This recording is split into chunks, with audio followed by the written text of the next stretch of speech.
Buena tarde para todos los presentes, para mis compañeros de mesa. Vamos a dar inicio a la mesa número 9, Enseñanza del Derecho en la Globalización. Mi nombre es Aurimayerle Acevedo Suárez, soy docente de la Corporación Universitaria de Ciencia y Desarrollo Uniciencia, Colombia, Bucaramanga, y vengo a acompañarlos en el día de hoy como moderadora de la mesa. Damos inicio entonces a la ponencia que nos presenta la profesora Aurora del Carmen Salvador Valencia y Patricia Fabiola Coutinho. El título de la participación es Proceso de actualización del derecho y las estrategias de enseñanza ante la globalización. Representa a la institución benemérita Universidad Autónoma de Puebla, México, y su cargo actual estudiante de Derecho con terminal civil y mercantil de la misma institución.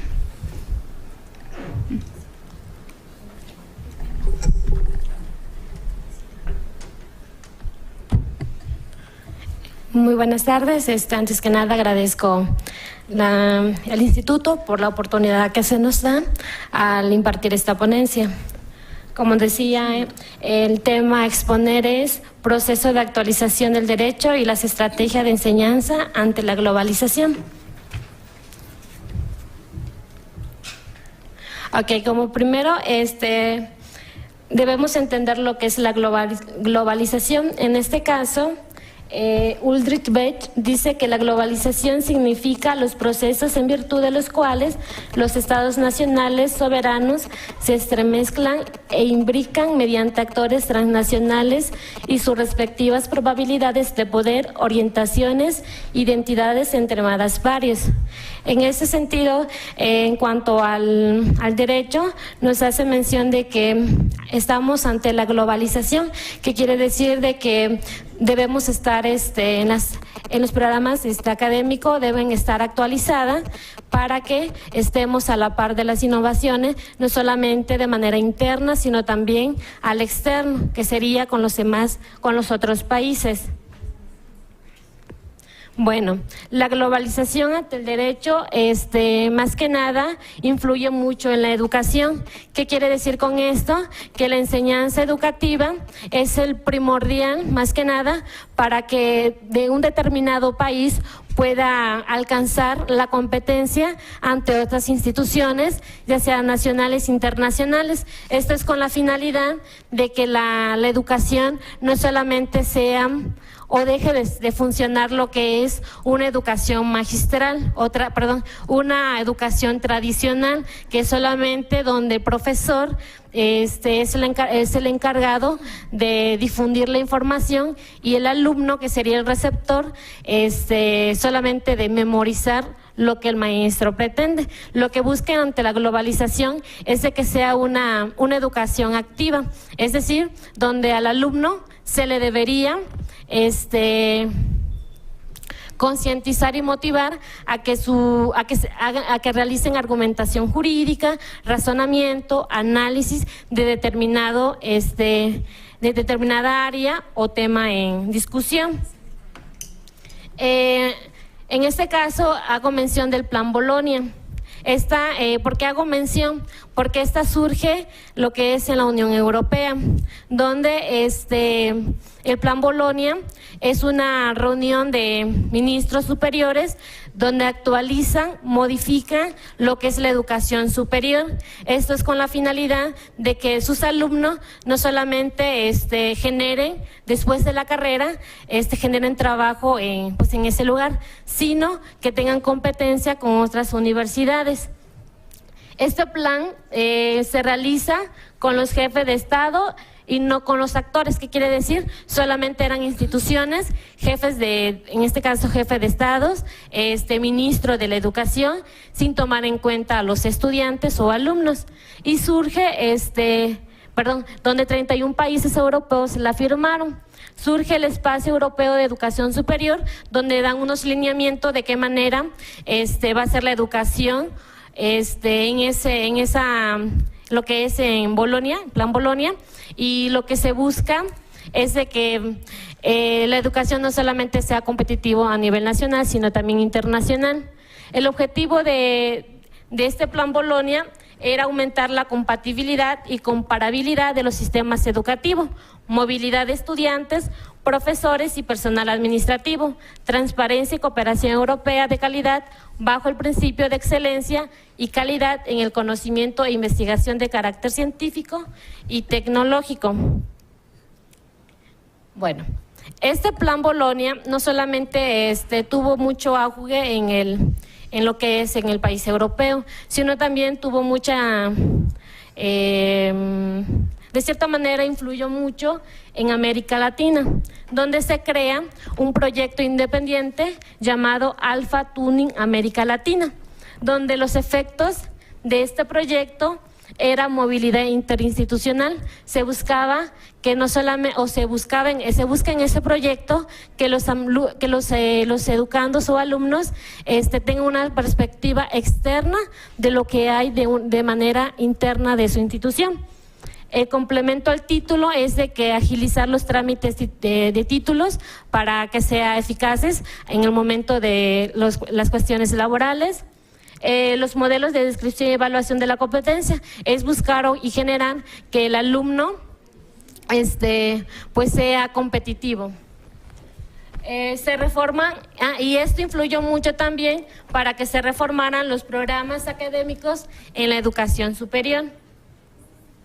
Bueno, en el tema que les decía que es proceso de actualización, tenemos lo que es varios problemas. En este caso, no sirve de mucho tener más escuelas si en ellas no se aprende lo necesario. ¿En esto qué quiere decir?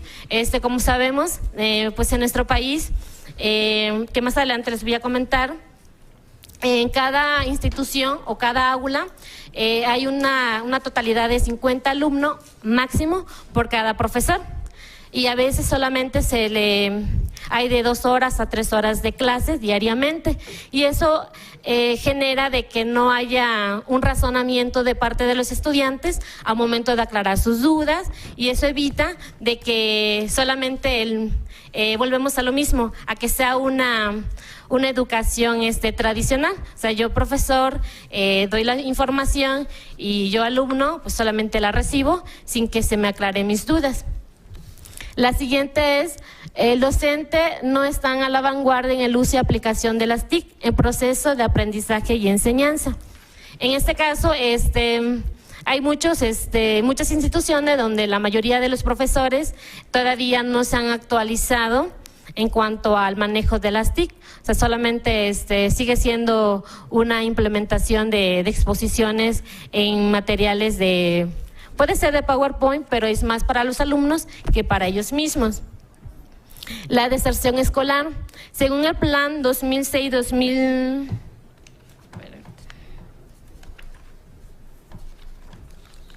Según la reforma educativa que hizo obligatoria la educación media superior a partir del 2012 y que tiene por objetivo la cobertura total de este nivel para el 2022, de cierta manera va a ser un poquito desde mi punto de vista complicada porque todavía no el alfabetismo todavía no se ha generado en la mayoría de los estados de nuestro país, y aparte la pobreza, la violencia y la inseguridad hace de que nuestra educación no vaya avanzando, se siga siendo estático. La falta de motivación de los alumnos por parte de cierta manera de uno mismo, o a veces porque dentro de las escuelas superiores no existe por lo menos una materia que se llame orientación educativa, pues que vaya motivando al alumno, porque muchas veces hay alumnos que entran, pero también a la mitad de la carrera pues va dejando el estudio. La otra es, como les decía, todavía en muchas instituciones de nuestro país está todavía la enseñanza tradicional. Bueno, una fuente de nota del País Panorama de Educación 2014 nos menciona que existen estadísticas oficiales donde nos enfrentan que los estudiantes en México tienden a abandonar la escuela de manera prematura. El 62% de los jóvenes de 16 años están inscritos en educación media superior. El 35% de los jóvenes de 18 años cursan estudios el 19% en educación media superior y el 16% en educación superior, y únicamente el 30% de los jóvenes de 20 años están matriculados, el 6% en educación media superior y el 24% en educación superior. De lo que nos damos cuenta es de que todavía nos falta generar de que hayan más estudiantes a nivel educación superior. O sea, muchas veces solamente se quedan en el medio superior, pero todavía falta que se sigan matriculizando lo que es alumnos a nivel superior. Aquí se muestra una gráfica donde se hace una comparación de la participación de los alumnos en México ante la OSDE. Y nos damos cuenta, lo que está en la franja verde son de los estudiantes de México y los que están en la franja azul son estudiantes de la OSDE. Y nos damos cuenta de que en nuestro país todavía hay una disminución de estudiantes que se dedican a una carrera o una especialidad en la educación superior. Una de esas es porque las aulas, pues de cierta manera, como les decía al principio, están sobrepobladas. La otra es porque todavía está la enseñanza tradicional, donde el alumno solamente hace lo que es la memorización de conceptos y definiciones, definiciones, y no se le ayuda o no se le obliga a que realice un análisis a fondo de determinado tema. En este proceso de actualización del derecho, desde mi punto de vista, es necesario crear nuevas estrategias de enseñanza que permitan al alumno ser más activo, creativo e innovador. Estamos ante innovaciones que se implementan sin tener la capacidad adecuada de acuerdo a las necesidades que se plantean, refiriéndonos a la oralidad. Esto es porque con las nuevas implementaciones y reformas del Código de Procedimientos Penales, en el 2016 en muchos estados se va a llevar a cabo lo que es la oralidad. Entonces, en las instituciones de educación superior, sobre todo en la Facultad de Derecho, no hay una materia de oralidad donde el alumno al inicio de la carrera se le imparte el conocimiento, de qué manera, o sea, prepararlo para que cuando termine la carrera, ellos sin temor alguno puedan ejercer la oralidad en los diferentes ámbitos de la litigación. ¿Cuáles son los retos y estrategias? La educación jurídica se enfrenta a desafíos que van desde la nueva práctica del derecho y la propia enseñanza recibida en las aulas, donde se requiere mayor entrega, análisis, comprensión de un cúmulo de instrumentos jurídicos que permitan la expansión intelectual de los profesionales del derecho y por ende el desarrollo del país. El primer reto sería la actualización y armonización de normas nacionales e internacionales, es decir, que en las universidades, instituciones educativas, se vaya actualizando los programas académicos donde estén a la par de las innovaciones internacionales. La reestructuración de nuevos programas educativos que estén a la par en la innovación ante las necesidades y circunstancias contemporáneas del país. Entre ellas, que se genere en las instituciones de educación superior la competencia, no solamente interna, sino externa. La segunda sería una formación teórica práctica, que no solamente a los alumnos se le mande a estudiar las teorías, sino también mezclar la teoría con la práctica para que en un futuro, pues, los que se dediquen a la litigación pues puedan litigar y puedan argumentar jurídicamente, y los que se dediquen a la docencia pues obtener una muy buena investigación. La otra es la interdisciplinariedad. ¿Esto qué quiere decir? Que no solamente en el derecho pues vamos a ver materias como son de ciencias sociales, sino también de antropología, historia, entre otras. Okay. En este caso, no solamente tiene la obligación la Secretaría de Educación Pública, sino también las instituciones o las universidades junto con las entidades federativas para que solamente haya un solo programa a nivel educación superior, enfocándonos a la Facultad de Derecho, porque cada estado de cierta manera maneja un programa distinto, entonces es necesario unificarlo para que así pues todos estemos a la par. Y nuestra propuesta para colocar a los estudiantes de Derecho a la vanguardia de la formación jurídica se sustenta en la oralidad, a fin de mejorar las estrategias de calidad, para lo cual es necesario que cada uno de los programas educativos de las distintas instituciones de todo el país implemente un acompañamiento sistemático en la práctica de la oralidad, desde el inicio de la carrera, como les decía, hasta el término de la misma, donde se prepare a los estudiantes en el dominio de métodos y herramientas, tales como la argumentación jurídica, que les servirá no solo durante los juicios, sino también en la investigación, que tiene como pilar la búsqueda de nuevos conocimientos mediante el análisis y razonamiento de texto jurídico para el ejercicio y evolución de problemas actuales. Y por último, como conclusión, es de que el éxito de la enseñanza de la educación ante la globalización va a depender mucho de nuestros programas educativos que tengamos en nuestro país, así como también la calidad y excelencia de la misma va a depender de la forma de cómo tanto los profesores y alumnos pues se unifiquen y puedan durante la carrera no solamente obtener la información teórica, sino también la práctica. Y sobre todo, tener buena argumentación jurídica posterior al estudio de la carrera. Y eso sería todo. Mi participación, gracias.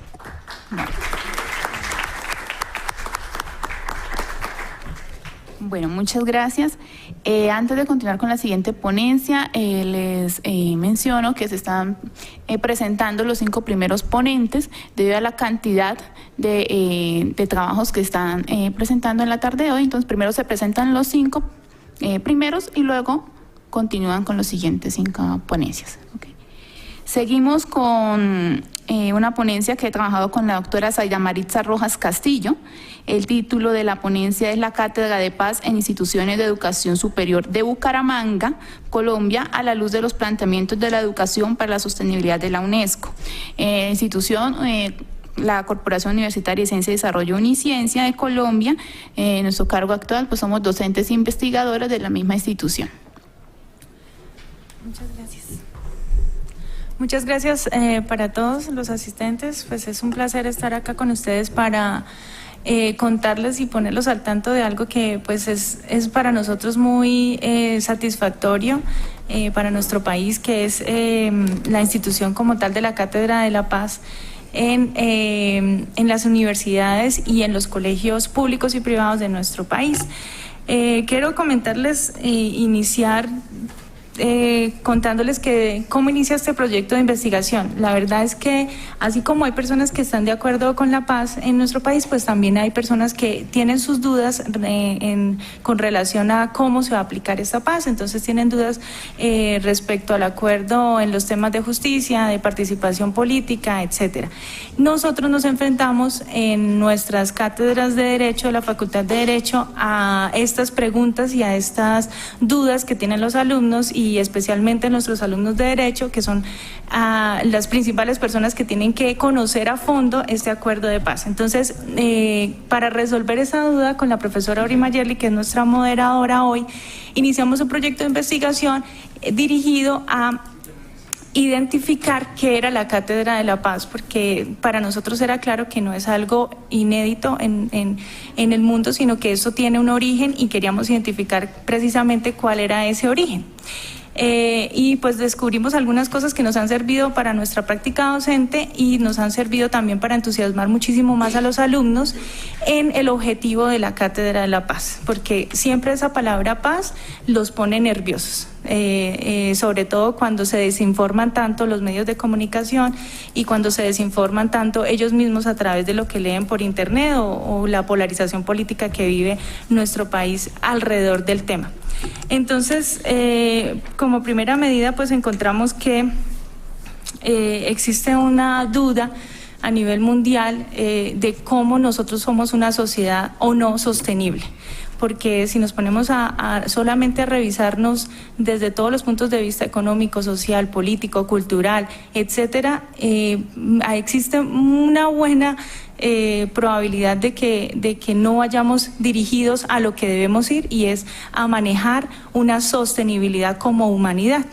Entonces, tenemos problemas, por ejemplo, como la contaminación, cambio climático, agotamiento de recursos, crecimiento incontrolado de la población, especialmente los temas que nos atañen a nosotros, pobreza extrema, consumismo depredador y conflictos. No sabemos manejar nuestros conflictos.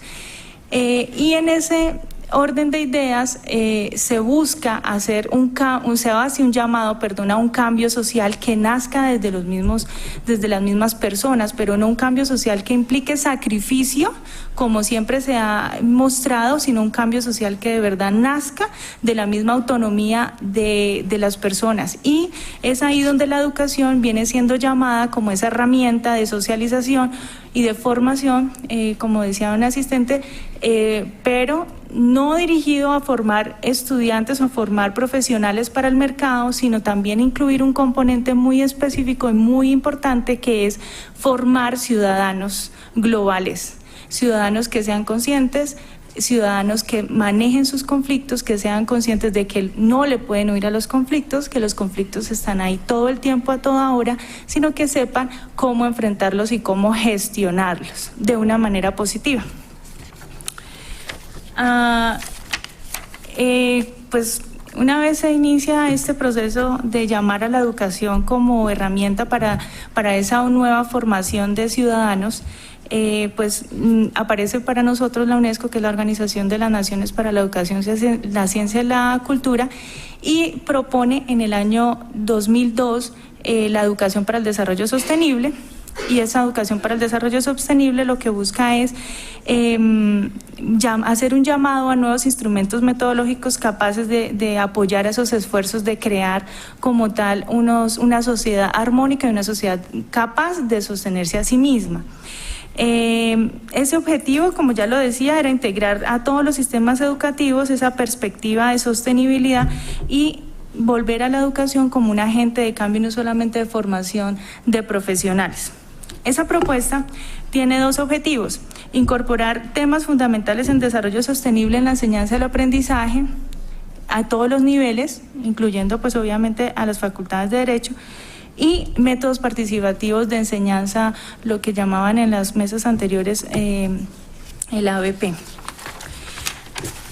¿Qué dice la UNESCO con relación al desarrollo sostenible? Y es algo que nosotros siempre marcamos y lo dirigimos tenemos una visión muy ambiental del desarrollo sostenible, que es sencillamente garantizar el desarrollo, pero también dejando o garantizando, valga la redundancia, recursos para las generaciones futuras, ¿cierto? Pero este desarrollo sostenible que habla la UNESCO no va dirigido solamente a eso, sino a un desarrollo sostenible social, económico, político, cultural, desde todas las perspectivas.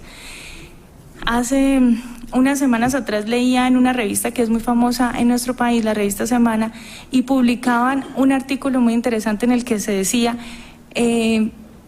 y se hacía como esa crítica, y es algo escalofriante decirlo, que el 1% de la población mundial tiene el 50% de la riqueza mundial. Entonces no somos sostenibles desde el punto de vista ni siquiera económico, tenemos unas desigualdades muy grandes, y es allí donde apunta como tal esta educación para el desarrollo sostenible. ¿Por qué lo traigo a colación? Y es porque encontramos que muchos de los fundamentos de la Cátedra de la Paz están inmersos dentro del mismo contenido de la educación para el desarrollo sostenible. Entonces, con eso le mostrábamos a los alumnos que no le tuvieran miedo a los contenidos de la Cátedra de la Paz, sino que vieran que eso es un componente que tiene muchísimos más fundamentos, más allá de un acuerdo de paz, más allá de una propuesta y de un proceso de paz, muchísimo más allá, va hacia la globalización, hacia la sociedad como tal, hacia cambiar la sociedad y hacia cambiar nosotros como individuos. Pues ya aterrizando un poco en el ámbito nacional en Colombia, encontramos que pues obviamente muchísimas instituciones de derechos humanos están encaminadas o están solicitando la creación, o empezaron a solicitar la creación como tal de ese espacio académico de reflexión y de diálogo y de construcción de ciudadanía. Y es así como en el 2008, Colombia, nuestro país, Ecuador, Panamá, Venezuela y otros países como Bélgica, Canadá y España se acogen a la propuesta de la UNESCO mediante una resolución que se denomina Resolución Internacional de Conflictos y Construcción de Paz. En nuestro país aparece por primera vez esa denominación Cátedra de la Paz en el 2008. Si nosotros revisamos los acontecimientos que están pasando en nuestro país, en el 2008 no había proceso de paz todavía. Hasta el 2010 empezamos como tal el proceso de paz de manera secreta y se vuelve pública en el 2012, 13, 14 y lo que llevamos de 2015. Entonces era una manera de mostrarle al estudiante que fuera abierto al tema de la Cátedra de la Paz sin que lo encasillara al proceso de paz que estábamos viviendo, porque como les decía y les recuerdo otra vez, existe un amplio sector que está a favor de lo que está haciendo nuestro gobierno y de los acuerdos que se llevan en La Habana, pero también hay otro sector muy amplio que está en contra y que es respetable porque también tiene muchas dudas en cuanto a los acuerdos que se están firmando allá. ¿En qué está concordancia la Cátedra de la Paz? ¿En qué es, con qué es concordante? Primero, pues con la Cátedra de la UNESCO, que ya les decía, Cátedra de la Paz para la UNESCO del 2008, con la Conferencia Regional de la Educación Superior de América Latina y el Caribe, que se celebró precisamente en Cartagena, en Colombia, en el 2008. Es concordante también con la Conferencia Mundial sobre la Educación Superior, que se denominó La Nueva Dinámica de la Educación Superior y la Investigación para el Desarrollo Social y el Desarrollo del 2009, y es concordante también con los Objetivos del Milenio. No es que haya aparecido sencillamente para hacer una socialización del proceso de paz, sino que viene muchísimo más atrás, tiene unos antecedentes mucho más profundos. Y para hacerlo mucho más profundo y desligarlo un poco más de lo que es el mismo proceso de paz, nuestra ley de educación, la ley 115 de 1994, si no estoy mal en el artículo 14, habla de 5 componentes que deben ser transversales a todos los procesos, a todos los los niveles de educación, que son la educación ambiental, la educación sexual, inglés, cívica y constitución y paz. Y desde 1994 lo teníamos en una ley, pero no lo estábamos aplicando. Pero como los estudiantes y obviamente la comunidad en general no tiene acceso o no les interesa mucho leer esas normas, pues sencillamente dicen, no, nos están imponiendo una cátedra de la paz para que aceptemos el acuerdo de paz que se va o el proceso de paz que está ya a puertas de firmarse. Y no es así, viene de mucho más atrás y tiene fundamentos mucho más profundos.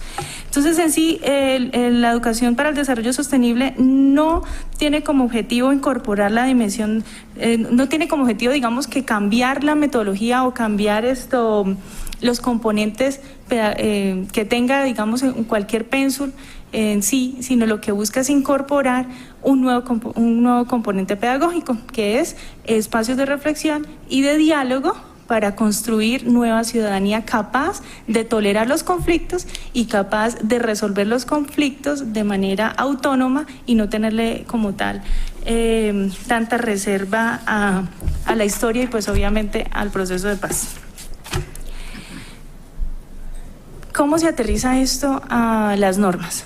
Desde el 2008, como les venía diciendo, pues hemos seguido con la profesora Auri Mayerly el proceso de la Cátedra de la Paz. Era un sueño, no estaba todavía incorporado en ninguna ley, solamente se hablaba, eran propuestas de instituciones. Hasta el año 2014 se expide la ley 1732, por medio de la cual se establece la Cátedra de la Paz para todas las instituciones educativas del país, preescolar, primaria, básica y secundaria, y también instituciones educativas respetando pues la autonomía de las instituciones de educación superior. Esta Cátedra de la Paz tiene objetivo, en el artículo 1, parágrafo 2, dice crear y consolidar un espacio de aprendizaje, de reflexión, de diálogo sobre la cultura del paz, el desarrollo sostenible que contribuye al bienestar general y el mejoramiento de la calidad de nuestra población. Tratar de frenar un poco la violencia estructural que ha estado con nosotros. Otros ejemplos de Cátedra de la Paz, no solamente en Colombia lo tenemos. Todos los procesos de paz han tenido esos componentes pedagógicos para darle espacio a conocer esa memoria histórica que tenemos y a comprenderla y a ser capaces de adoptar una postura a favor o en contra, pero con fundamentos. En Sudáfrica se da una cátedra denominada Un discurso de perdón y de unidad nacional. En el proceso de Irlanda se da una cátedra Exploremos los derechos humanos, que también obviamente va a tener inmerso algo de su memoria y obviamente algo que hable sobre cultura de paz. Y en Guatemala, un programa de educación para la paz y la vida plena, que también ayudó a aceptar este proceso en este país. Como me imagino que en México las leyes, a pesar de que se promulguen, no son nada si no las reglamentan. Nosotros duramos un poco asustadas porque se promulgó la ley en el 2014, pero nada que se reglamentaba y eso puede causar que la ley sea inocua, que sencillamente quede promulgada y no se pueda ejecutar. Pero en el decreto 1038 del 2015, de mayo del 2015, le da como tal esa aterrizaje ya a las instituciones educativas, esas pautas, esas capacitaciones, etcétera, ese contenido curricular que tiene que tener la materia y como tal da unas orientaciones para empezarse a hacer práctica. Tenemos hasta el 31 de diciembre para que todas las instituciones educativas inicien el proceso de Cátedra de la Paz. 31 de diciembre de 2015. La primera evaluación va a ser a mediados del año entrante, 2016. Por tanto, este proyecto de investigación va hasta mediados del año entrante, cuando ya tengamos los resultados de las primeras incorporaciones de estas cátedras en las universidades. Pero al respecto podemos decir que Bucaramanga tiene alrededor de 1 millón de habitantes con área metropolitana, 9 facultades de Derecho, de las cuales solamente una tiene ya establecida la Cátedra de la Paz, es decir, que podremos decir que vamos a cumplir con esa meta a 31 de diciembre de este año, que es precisamente la universidad en la que nosotros trabajamos porque presionamos para que se diera ese espacio. 3 universidades la tienen establecida, pero como espacios pedagógicos de seminarios, congresos, etcétera, diplomados, pero como tal no la tienen dentro de sus pensos académicos, y 5 de ellas, todas privadas, no tienen establecida todavía la Cátedra de la Paz. Obviamente la obligatoriedad empezará a ser más estricta para las instituciones de primaria, preescolar y secundaria, y la autonomía de las universidades está en la medida en que cumplan como tal la ley, pero no tendrán como tal la obligación tan estricta, ¿no? ¿Qué podemos decir de conclusiones? Primero que todo, pues que la Cátedra de la Paz tiene como fundamento la misma educación para el desarrollo sostenible y que no pretende suplantar ningún modelo educativo, sino incorporar un nuevo componente pedagógico en los pensos. Sí, hay un amplio sector que manifiesta que puede ser un poco improvisado la aplicación de esta cátedra, pero quien no lo conoce, porque como ya prestaron mucha atención, ya les vengo diciendo que desde el 1994 para acá nosotros tenemos ya espacio para la paz. Lo único es que solamente hasta ahora se va a empezar a aplicar, o sea, en 6 meses, pero quien lo manifieste pues podrá, si profundiza un poquito, darse cuenta que no es así. Tenemos más de 20 años trabajando en el tema y el espacio está, pero no se había ejecutado, no se había hecho práctico. Y pues el llamamiento generalizado para todos, incluso en esta misma aula, hacer una renovación del arte de vivir, de avanzar hacia la convivencia, retomando valores que favorecen el progreso humano. Entonces, pues la educación viene siendo como esa herramienta para empezar esos cambios y Y pues eso era lo que les venía a contar. Espero que les haya agradado mucho. Si mi compañera tiene algo que decir, si se me quedó algo. Bueno, muchas gracias.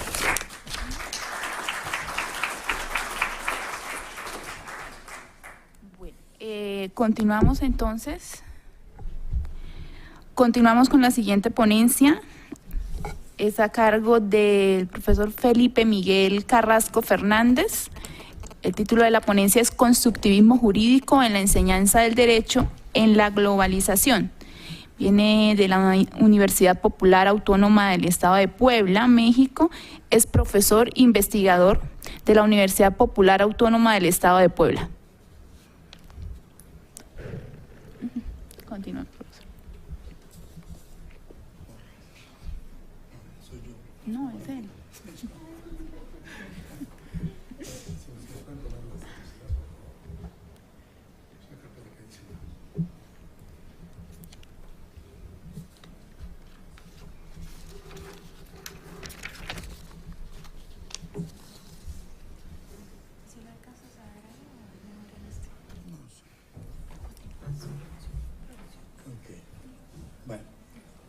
Vamos a dar intervención a esta charla. Voy a empezar con una afirmación y con 4 preguntas para desarrollar el tema. La afirmación es: las instituciones surgidas con la globalización no tienen demasiada similitud en el derecho forjado por el Estado moderno. Las interrogantes son: ¿cómo enseñar derecho en la globalización? ¿Estamos en presencia de una universidad de docencia o una universidad de investigación? ¿La universidad es una universidad tradicional en su docencia o una universidad innovadora? Siguiente interrogante: ¿cuál es el modelo educativo seleccionado por la universidad para que sus docentes impartan enseñanza del derecho? Y esto no es únicamente cambia tu mapa curricular, tu malla curricular, cambia los programas. Si está de modo las TICs, hay que anotar dos asignaturas con TICs, una en idioma inglés, otra que sea online. Eso no es. Si la universidad no ha definido cuál es el modelo educativo, los docentes creen que cambiar la currícula, el programa, el temario, eso es innovación en docencia, lo cual no es así. Ahora bien, última pregunta. De acuerdo con la taxonomía de Bloom, ¿cuál es el modelo pedagógico seleccionado por la institución educativa para que los docentes logren los objetivos perseguidos y las competencias y habilidades? Porque todo el mundo dice tener el modelo Turing para América Latina, el acuerdo de Bolonia, todas son excelentes, etcétera, etcétera. Esto nos lleva entonces específicamente a hablar del tema. Bien, para este tema la ponencia se titula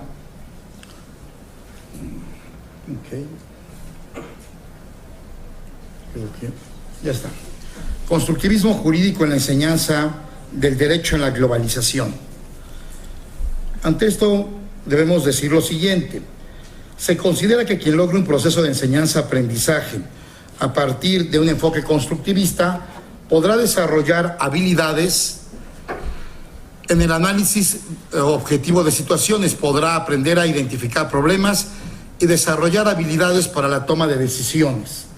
Les enseñamos derecho contractual, pero no les enseñamos a negociar un contrato. Entonces no tienes habilidad de negociar un contrato, podrás redactar un contrato, pero la empresa te contrata para redactar y negociar el contrato. Entonces faltó algo ahí.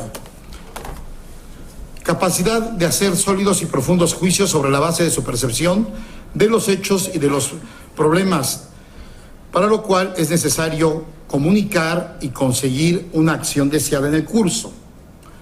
Aprender a desarrollar y presentar argumentos. No todo es oralidad, no confundamos, no todos se van a dedicar a lo mismo, ¿sí? Porque entonces queremos que tengan las competencias y habilidades que alguno no tiene y lo queremos forzar.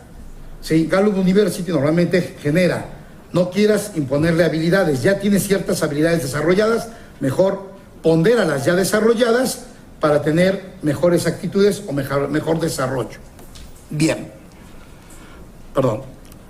La concepción constructivista del aprendizaje y la enseñanza del derecho se organiza en base a 3 ideas fundamentales. El alumno es el responsable último de su propio proceso de aprendizaje. Él es quien construye el conocimiento y nadie puede sustituirle en esa tarea. La importancia prestada a la actividad del alumno no debe interpretarse en el sentido de un acto de descubrimiento o de invención, sino en el sentido de que él es quien aprende y si él no lo hace, ni siquiera el facilitador, no maestro, el facilitador, puede hacerlo en su lugar. La enseñanza está totalmente mediatizada por la actividad mental constructiva del alumno. El alumno no es solo activo cuando manipula, explora, descubre o inventa, sino también cuando lee, escucha o pone atención a las explicaciones del facilitador. Por lo tanto, el constructivismo como corriente pedagógica actual propone conceder gran importancia a la estructura y organización del conocimiento del alumno, y no solo a su comportamiento o a su capacidad de memorización. ¿Qué tipo de universidad tenemos? O solamente le pedimos al docente, para que te contratemos, ven y da tu clase muestra. Jaja. Bueno, para que te contratemos, vamos a ver cómo te desarrollaste. Para que te continúes aquí, necesitamos que nos des tu sílabus, tu programa con un calendario donde dice qué vas a hacer. Y yo me pregunto, ¿y le diste al docente docencia jurídica, modelos educativos? Entonces todos lo hacemos de muy buena manera. Es que fulano de tal es un gran y prestigiado abogado. ¿Sí? Una cosa es que gane juicios y otra cosa es que sepa enseñar. ¿Sí? ¿Qué modelo utilizas? ¿Utilizas como acciones, método de casos, solución de problemas? ¿O platicas tus logros profesionales? No confundamos. Ok. Se proponen los siguientes principios en esta corriente pedagógica. Partir del nivel de desarrollo del alumno, asegurar la construcción de aprendizajes significativos, posibilitar que los alumnos realicen aprendizajes significativos por sí mismos, procurar que el alumno modifique sus esquemas de conocimiento, establecer relaciones entre el nuevo conocimiento y los esquemas de conocimiento ya adquiridos. Por eso hay un gran número de bibliografía jurídica de temas periféricos. Tú investigador, tú docente, escribes para un modelo de investigación o para que tu alumno memorice y luego todavía en el libro le pones autoexamen, autoevaluación. Contesta las siguientes preguntas. Por eso cuando tienen el juicio oral no saben qué hacer. Porque nada más cambiaste la técnica, pero sigues enseñándolo en la memorización.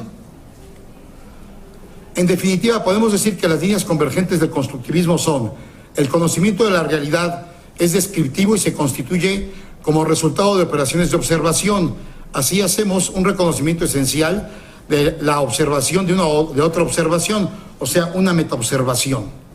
Incluye dentro de sus investigaciones el problema del conocimiento, de que sus investigaciones hagan una fuente de referencia al marco teórico, considerándolo esencial en cualquier investigación que inicien. Oye, pero es que yo preparo abogados litigantes, pero si no saben investigar, pues discúlpame, ni siquiera saben investigar. Para el caso de México, ¿cuáles son los convenios internacionales? Pues ¿cómo va a poder solicitar el derecho de acceso a la justicia en base a la Convención Internacional si no sabe investigar? Porque únicamente le estás enseñando el modelo de legislación estatal cuando ya está totalmente superado. Se reconoce explícitamente las limitaciones impuestas a la observación propia de la estructura del observador particular. No se puede avanzar más allá de la estructura del observador. Ahora bien, ¿y entonces cómo enseñamos derecho en la globalización? Bajo el modelo arcaico de la teoría del derecho forjado en el Estado moderno, el positivismo, o vamos hacia el pospositivismo, o más allá de este. La globalización es un proceso policéntrico en el que diversos ámbitos vitales superan sus límites regionales y constituyen respectivamente sectores globales autónomos. Es un terreno multidimensional que implica diversas áreas de actividad e interacción, incluyendo el campo económico, político, tecnológico, militar, cultural y medioambiental. Pero entonces, vamos a enseñarte medios alternos de solución de controversias, te enseñamos mediación, pero no te enseñamos mediación comunitaria para que estés acostumbrado a aceptar usos y costumbres en la mediación en las poblaciones en la sierra, ¿no? Entonces piensas que todo es el derecho positivo y su reforma en mediación y te olvidas de la mediación comunitaria, ¿no? En consecuencia, de esta manera, la crisis política del Estado moderno ha supuesto, entre otras, lo siguiente: la crisis jurídica de la legislación, siendo muestra de la misma lo siguiente: el nuevo policentrismo jurídico, la creciente jurisprudencia internacional supranacional, la proliferación de las normas y principios jurídicos extraestatales, arbitraje comercial internacional, entre otros, la revitalización de la costumbre en todos los órdenes universal, regional, estatal y local, lo que acabo de comentar, la descodificación y desregulación alternativa respecto a la ley del Estado como derecho aplicable al fondo de los contratos, y la informalidad en la solución de las controversias al margen de los órganos jurisdiccionales institucionales del Estado. Tomando en consideración que en el constructivismo las bases son, a grandes rasgos, tener en cuenta los preconceptos de los alumnos, a partir de estos irlos modificando e ir reconstruyendo en el aparato conceptual del propio alumno. Por lo tanto, en lo concerniente a la metodología del derecho encontramos lo siguiente: las escuelas tradicionales concentrarían prácticas pedagógicas en clases magistrales y jerarquizadas o jerárquicas, estructuradas a partir de manuales panorámicos, libros y editoriales hechas ex profesos para vender y libros de licenciatura no para generar el propio conocimiento, ¿sí? A través de manuales panorámicos preocupados por la transmisión y memorización del contenido, generadoras de pasividad y dependencia intelectual en el alumno, o escuelas innovadoras, por su parte, adoptarían principios de enseñanza activa traducidas en un repertorio de técnicas pedagógicas cuya finalidad sea desarrollar habilidades y autonomía intelectual por medio de una relación, en la medida de lo posible, más horizontal con el profesor. Ahora bien, la última interrogante, cada quien se la va a poder contestar. ¿Estamos haciendo realmente enseñanza del derecho o solamente cambiamos planes de estudios y programas en papel, sin capacitar a los docentes, ¿sí?, en modelos pedagógicos específicos, generando y desarrollando habilidades para que las conviertan en los objetivos temáticos del fin perseguido para los alumnos? Por lo tanto, la conclusión sería, por lo antes expuesto, la conclusión en síntesis es que a través del constructivismo jurídico se logra una mejor enseñanza del derecho en la globalización por las razones antes expuestas. Gracias.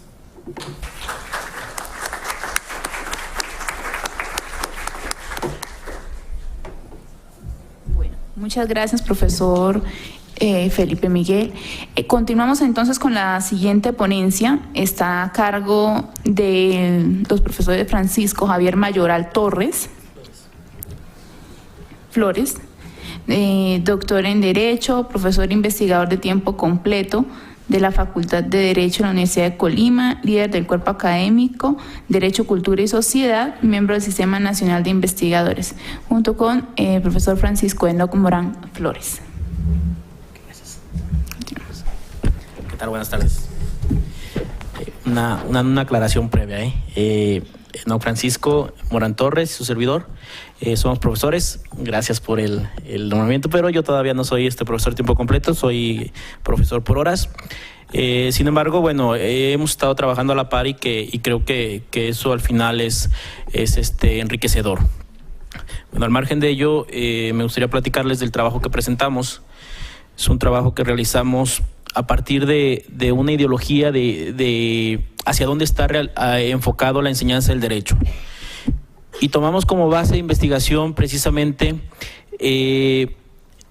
cómo se está considerando hoy en día el derecho, es decir, estableciendo que el derecho tiene o tiende hacia una mercantilización, ser más mercancía que propiamente una ciencia, en donde se menoscaba propiamente la ciencia, sino que es una utilización o un método para regular conductas sociales, que si bien es cierto es parte de su objeto de estudio, pues deja de lado dentro de la enseñanza este fenómeno, es decir, lo que es la ciencia del derecho. Hablaban en participaciones previas, y que incluso es un factor que consideramos, el hecho de coadyuvar tanto la parte teórica como la parte práctica del derecho. Es indispensable que existan estos dos elementos dentro de la teoría, dentro de la enseñanza, del derecho.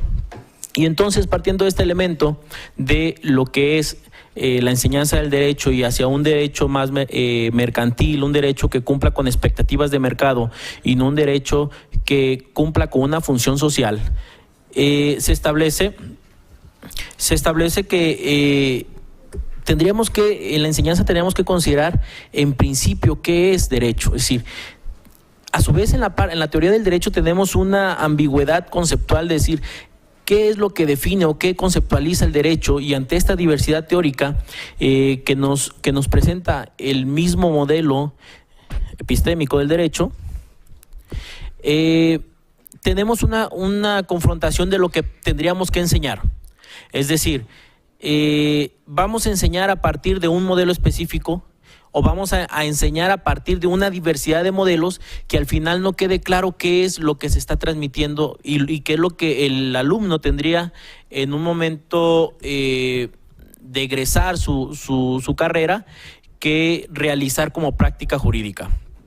Es decir, al margen de este modelo epistémico que se pudiera utilizar, tenemos a la par, de manera paralela, lo que es un modelo pedagógico. Ya se ha hablado y no abundamos, a pesar de que en el documento sí se establece algunas referencias al respecto, ¿cuál sería el mejor modelo en este caso? ¿Sí? Sino el paradigma se establece en generar una simbiosis entre ambos, es decir, que la institución de educación superior, no solamente en su currícula formal, establezca claridad de cuál es el modelo teórico del derecho que se está transmitiendo, es decir, con base a qué estamos enseñando la ciencia, y a la par el modelo pedagógico que permita que esa transmisión, que permita que esa enseñanza sea efectiva, con un objetivo bien claro, bien determinado, en donde se le establezca al alumno cuál es su perfil de egreso, es decir, qué es lo que va a hacer cuando sea un profesionista ya en el campo laboral, qué actitudes tiene que tener, qué valores tiene que tener. Es decir, un alumno o un profesional de derecho en su integridad, donde no solamente solucione conflictos de carácter social, sí, que es parte de lo que el ser abogado representa, sino que también sea un elemento tendiente a ese cambio, a esa modificación de la realidad social. Es decir, no solamente aplique el derecho, sino que sea un forjador de nuevas normas que estén a la par o que estén vinculadas directamente con esa realidad jurídica con la cual está viviendo. En ese sentido, más allá de considerar un modelo bajo esta temática que presentamos, un modelo idóneo, el punto de referencia es cómo se está haciendo esta simbiosis entre el modelo teórico y el modelo pedagógico. Hemos encontrado, para respecto a este documento, hicimos una breve revisión de los programas de instituciones de educación superior, de los mismos que presentan incluso en sus portales, en donde nos dan un perfil de egreso, qué es lo que se espera del profesionista al momento de que éste termine precisamente su carrera, y encontramos una similitud en donde el profesionista sale apto para enfrentar los retos sociales que se le presenten, para poder generar una exacta aplicación de las normas, donde pueda dar soluciones a los conflictos sociales, y que indistintamente ámbito nacional, ámbito internacional o inclusive local, lo está capacitando precisamente para que sea quien pueda interpretar mejor las leyes y que pueda ser un aplicador de estas normas. Entonces, la pregunta sería realmente qué es lo que pretendemos enseñar en las facultades, es decir, técnicos del derecho, en donde el alumno sepa en su amplitud, no solamente llevar un juicio, sino darle una solución de acuerdo a los intereses de su cliente, o un alumno que en otro campo de aplicación pueda observar cuál es la mejor forma de normas que pueden existir y que pueda ser un elemento de cambio de esas normas. Es decir, no nada más aplicarlas, sino vincularlo hacia la creación de nuevas normas, hablando del elemento técnico.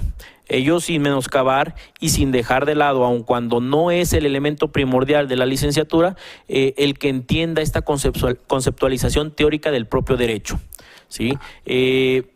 Creemos que no se puede desvincular que el alumno sepa la parte teórica para que pueda ser un mejor aplicador.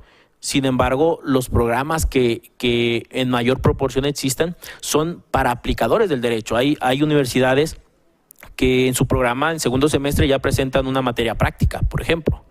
Sí. Entonces, y es la oferta de la propia universidad, es decir, es el vínculo con el cual jala a un alumno. Sí. A partir del segundo semestre ya vas a estar practicando o vinculado a las instituciones donde se va a aplicar ese derecho. Entonces, va tendiente a ese mercado, va tendiente a esas necesidades propiamente sociales, pero va menoscabando el propio derecho, lo que es la ciencia. Entonces consideramos que debe haber, que esta perspectiva debe de cambiar, porque la estamos generalizando más hacia ese campo. Además de que obviamente tiene que cambiar los elementos pedagógicos, dejar esas formas de enseñanzas tradicionales hacia nuevas perspectivas, hacia nuevos modelos que permitan no solamente que el alumno memorice, sino que permitan que el alumno pueda también generar una perspectiva personal, pueda generar su punto de vista y que pueda innovar en el propio ejercicio del derecho. Finalmente, dentro de estos elementos sí encontramos que hay universidades que buscan cambiar o que consideran ambos aspectos, el modelo teórico como el modelo pedagógico, como elementos sustanciales para poder enseñar de manera integral a un alumno a ser un profesional de derecho. Incluso como referencia tenemos el nuevo plan de estudios de la propia UNAM, programa 1447, que maneja, y le cito brevemente, dice: el profesional de derecho cuenta con una formación sólida en la ciencia jurídica y en uno o más campos de conocimiento de especialización de la misma. Un abogado cuenta además con la capacidad argumentativa, de interpretación jurídica y analítica para resolver problemas de forma eficiente y generar soluciones eficaces. Es decir, el currículum, el programa que está presentando la universidad va enfocado a generar o a cubrir esos ámbitos, tanto el teórico como el práctico, atendiendo a una pedagogía mucho más adecuada a nuestra propia realidad. Sin embargo, sigue faltando un elemento, y que es el profesor. Muchas veces encontramos que la universidad puede tener una currícula muy bonita en cuestión de que cumpla con esta integridad, pero las prácticas del profesor suelen ser deficientes. ¿Sí? Ello quiere decir que el seguimiento que tendríamos que tener como profesores en esta innovación es a la par del propio currículo formal, dejar un poquito, analizar ese currículo oculto que existe para efecto de poder generar una enseñanza del derecho de manera óptima, es decir, que se cumpla con este objetivo de que realmente se atienda, o que el alumno que egresa de una licenciatura en Derecho realmente sepa cómo aplicar las normas, es decir, que sepa ser técnico del derecho, pero que también tenga una base teórica que pueda sustentar precisamente esa aplicación y que le pueda permitir en un futuro ser la siguiente etapa o el que va a moldear el nuevo derecho hacia las nuevas perspectivas o hacia los nuevos situaciones de carácter social a las cuales se están enfrentando. Gracias, Manuela.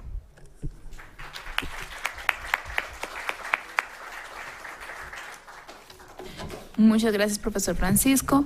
Continuamos entonces con la ponencia del profesor Guillermo José Mañón Garibay. El título de la ponencia es La enseñanza del derecho en las sociedades multiculturales a la luz de la interacción simbólica, una revisión del modelo de Herbert Blumer. Institución, Instituto de Investigaciones Jurídicas de la UNAM, es investigador de tiempo completo de esta misma institución. Muchas gracias. Bueno, pues yo traía mi ponencia escrita, pero para que sea mucho más ágil y rápido y no los esté agotando, voy a dar rápido las ideas principales del texto que ustedes tienen completo en extenso en el CD, y después si alguien tiene la amabilidad de leerlo y contactarme, pues entonces podremos discutir más a fondo estas ideas. Yo parto del siguiente hecho. Y es que en mi país los políticos están sumamente desprestigiados y que la mayoría de estos políticos han estudiado Derecho. Y la pregunta es entonces, ¿qué ha hecho mal la facultad para preparar entonces a tanto hombre corrupto, sea entonces egresados de las universidades públicas o de las privadas? Y de aquí entonces algunas de las tradicionales preguntas de la pedagogía. ¿Es posible entonces enseñar algo más que conocimientos, esto es entonces virtudes, tal y como lo propuso, por ejemplo, el problema Platón en el Menón? ¿Hay alguna responsabilidad de las instituciones de enseñanza respecto de sus pupilos, de sus egresados, como siempre se vio, por ejemplo, en el caso de la relación que había entre Aristóteles y Alejandro el Grande o Séneca y Nerón? ¿Tenía uno entonces una responsabilidad frente al otro? Y si es así, entonces se tiene también entonces que enjuiciar negativamente a las instituciones que han preparado a estas personas que han hecho daño a su sociedad.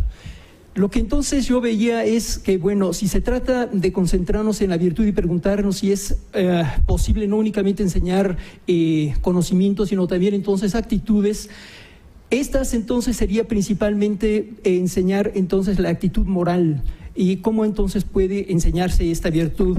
Y para mí entonces está compuesta de dos cosas, una la virtud de la acción moral, una del amor propio y otra de la empatía.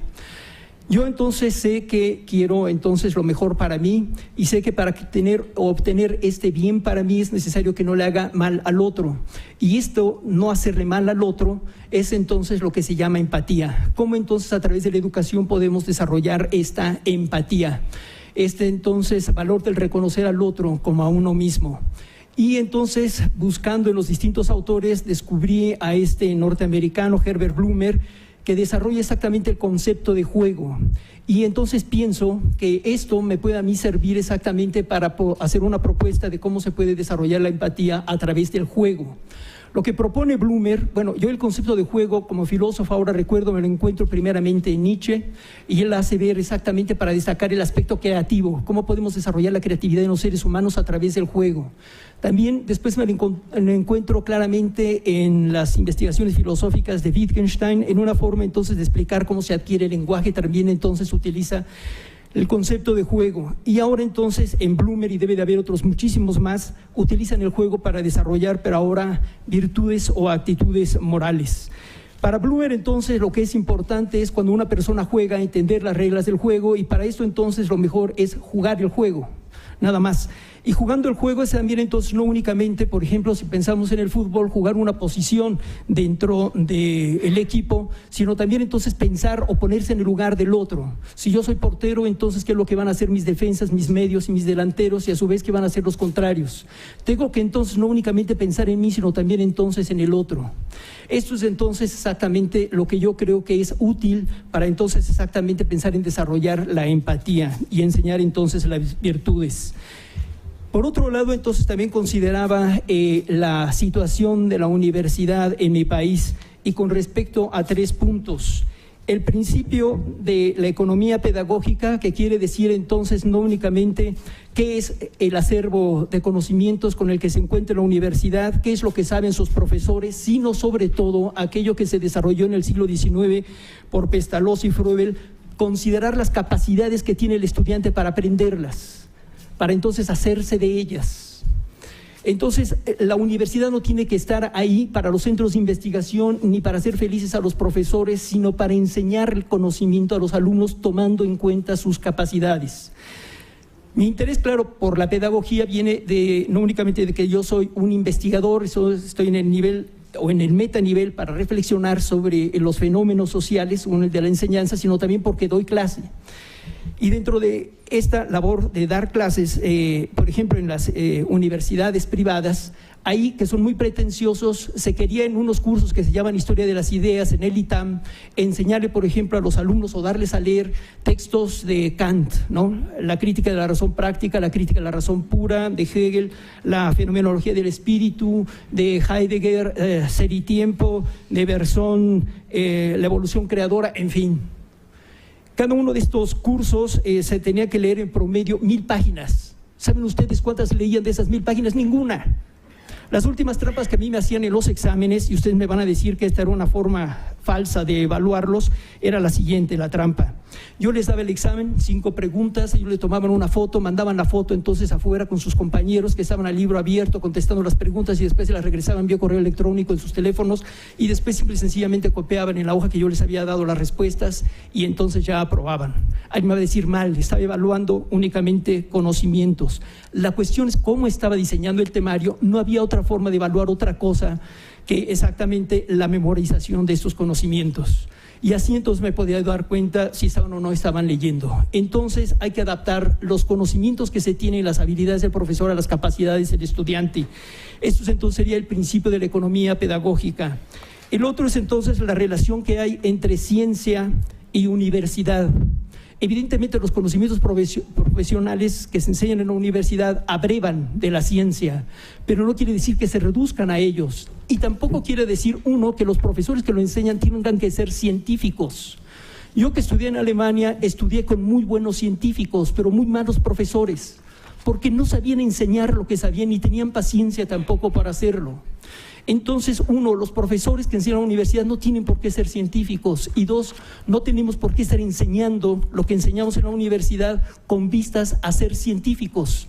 Uno cree que entonces ha cuajado el conocimiento universitario cuando exactamente ha conseguido interesar a uno de los estudiantes en la investigación. Esto está mal.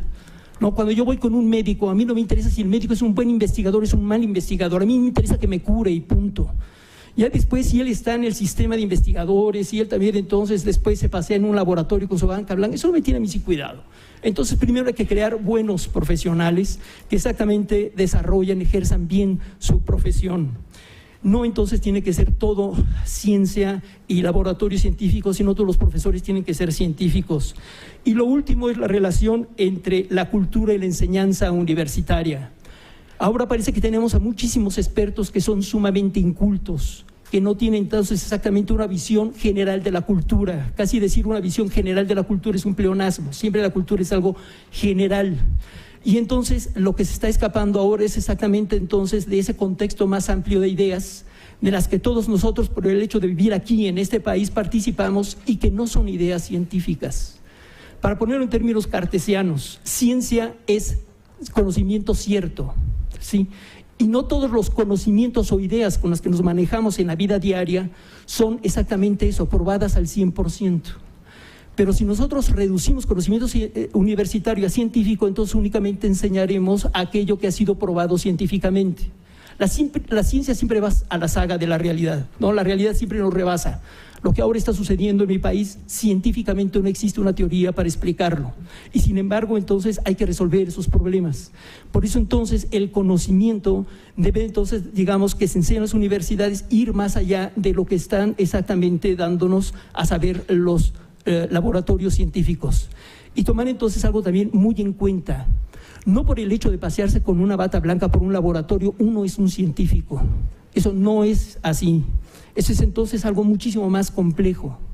Mejor entonces, así como un profesor de secundaria, no le pedimos que sea un investigador de historia para que enseñe historia, así un profesor universitario tampoco le exijamos que sea un científico para que sea un buen profesor universitario. Bueno, esas son las principales ideas. Muchas gracias por su atención.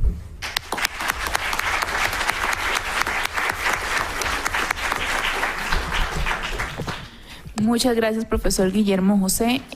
Bueno, vamos a invitar a los siguientes 5 ponentes a que nos acompañen en la mesa.